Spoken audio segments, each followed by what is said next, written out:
ఈరోజు మన తెలుగు కథ బిచ్చగాడి నిధి. ఒక పేద రైతు ఒకనాడు పొలంలో పనిచేసి అలసిపోయి ఇంటికి వచ్చి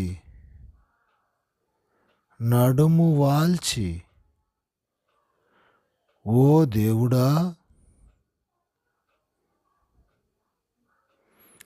నాకొక చిన్న నిధి ఇవ్వలేవా అని ప్రార్థన చేశాడు. అకస్మాత్తుగా అతని ముందర ఒక సంచి పడింది. మరుక్షణమే అతనికి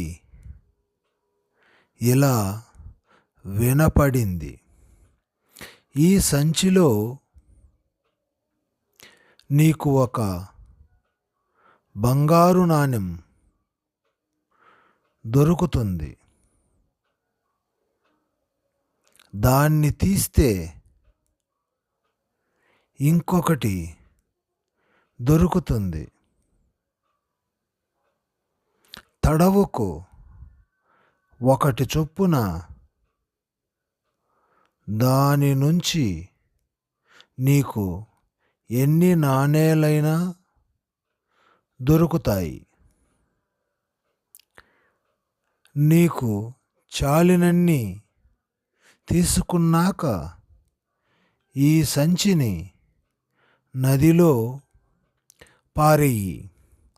అయితే ఒకటి గుర్తుంచుకో, సంచిని నదిలో పారేసేదాకా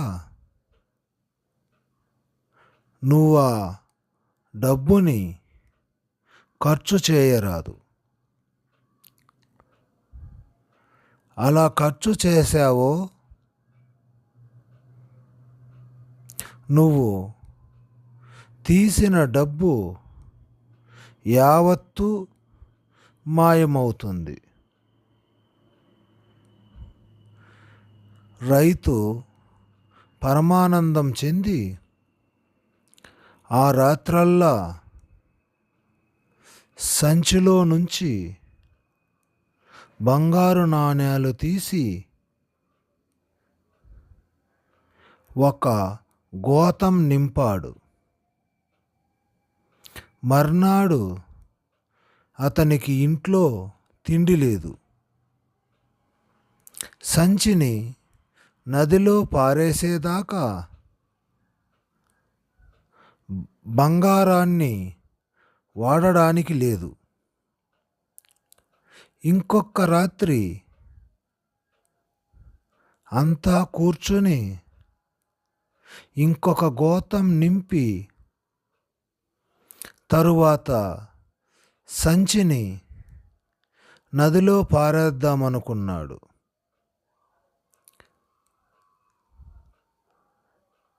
ఇలా చాలా రోజులు గడిచాయి.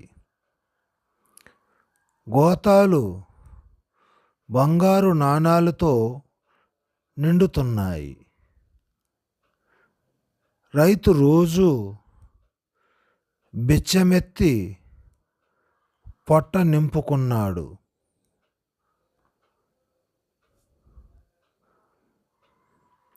చివరకు ఒకనాడు అతను చనిపోయాడు.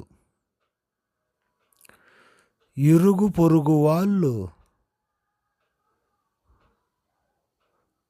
వచ్చి చూసి ఆ బిచ్చగాడి ఇంటి నిండా గోతాల కొద్దీ బంగారు నాణాలుండడం చూసి నిర్ఘాంతపోయారు. ఈ కథ యొక్క నీతి, జీవించడానికి ధనం కావాలే గాని ధనం కోసం జీవించరాదు. ఇలాంటి కథల కోసం మన ఛానల్ ఇప్పుడే లైక్ చేయండి, షేర్ చేయండి, సబ్స్క్రైబ్ చేయండి. అందరికీ ధన్యవాదాలు.